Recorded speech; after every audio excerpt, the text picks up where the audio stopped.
Baik Ibu, karena tadi kita sudah bincang-bincang nih mengenai penggunaan bahasa Indonesia secara pengetahuan dan juga bagaimana kita mengetahui kebijakan-kebijakan pemerintah dan dampaknya bagi masyarakat. Tadi kan Ibu sudah membahas nih tentang penggunaan bahasa di ruang publik seperti di hotel ataupun di fasilitas-fasilitas umum.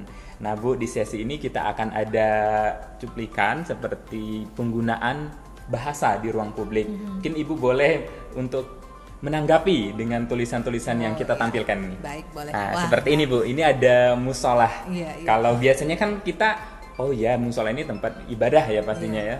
Tapi dari sisi penulisan bagaimana Bu? Iya. Jadi untuk penulisan-penulisan seperti ini Mas Arif, sebetulnya langkah yang paling mudah adalah kita bisa menggunakan gawai kita untuk mengunduh aplikasi KBBI 5. KBBI Jadi 5, kita ya. untuk mengetahui yang mana yang baku dan tidak baku. Jadi untuk kata musola yang seharusnya itu adalah musala. Gitu. Kita bisa cek. Dan ini kan lebih dengan kita lebih melekat di mana sering digunakan ya Bu. Rasanya kalau tidak menggunakan ini mungkin anak muda zaman sekarang mati gaya gitu ya.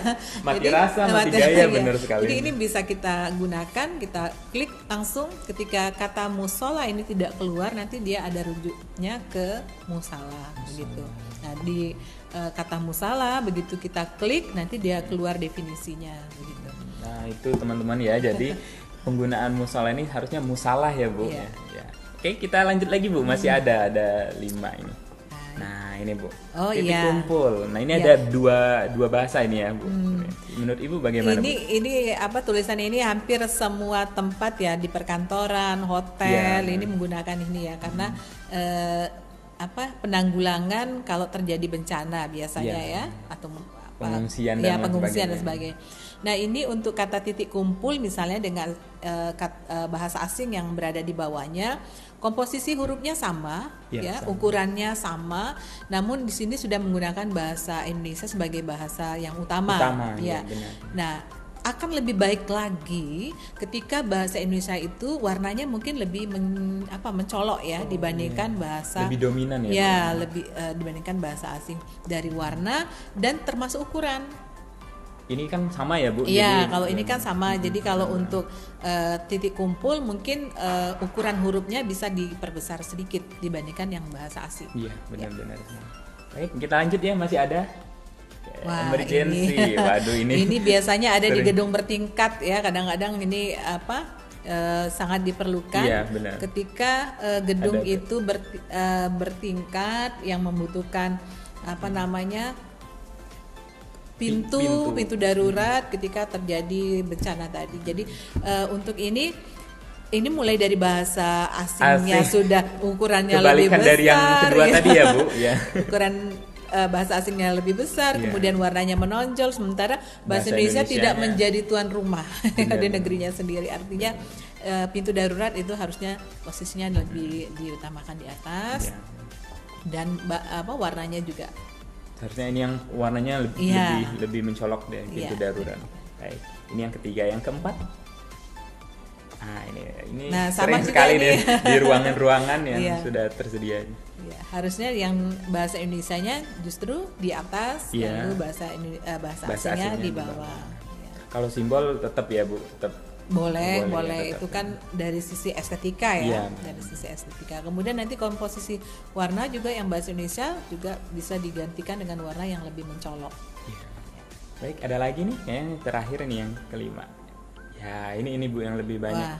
Ini kan seperti in tadi sudah out ini sudah kita bahas tadi ya Bu di perbincangan. Untuk in itu bisa kita gantikan dengan kata masuk, lalu ini simbol sebetulnya yang di atas, tapi karena diberikan keterangan dalam bahasa asing ya, harusnya digantikan dengan bahasa Indonesia. Ya, Mas Arif tahu nih bahasa Indonesianya apa? Drop off 3 menit ini? Ya, tidak boleh berhenti, maksudnya tuh tidak boleh istirahat di sini selama 3 menit gitu. Ini harusnya untuk yang turun sebentar, tidak boleh lebih dari 3 menit. Bagaimana Bu? Ini penggunaannya sebenarnya ini simbol ya Bu untuk dilarang parkir tadi ya. Dan ini untuk penggunaan bahasa asingnya sudah jelas di sini, tapi dia di baris kedua penggunaan bahasa Indonesia 3 menit. Untuk penulisan bahasa asing ini harusnya bisa digantikan dengan bahasa Indonesia yang sudah ada padanannya ya. Kalau untuk kata drop off misalnya kita gantikan dengan batas antar ya. Dengan ini sudah betulnya udah bahasa Indonesia nih 3 menit ya. Hanya bagian atas bercampur dengan bahasa asing. Ini juga ini sama ini ya, masuk ya. Ini keluar. Ini lalu lebih ke penjualan ini. Ya ini boleh kita gunakan bahasa Indonesia juga karena ini kan biasanya ini hotel ini sepertinya.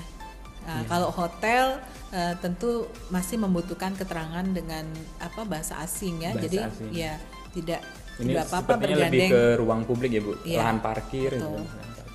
Lalu apa ini?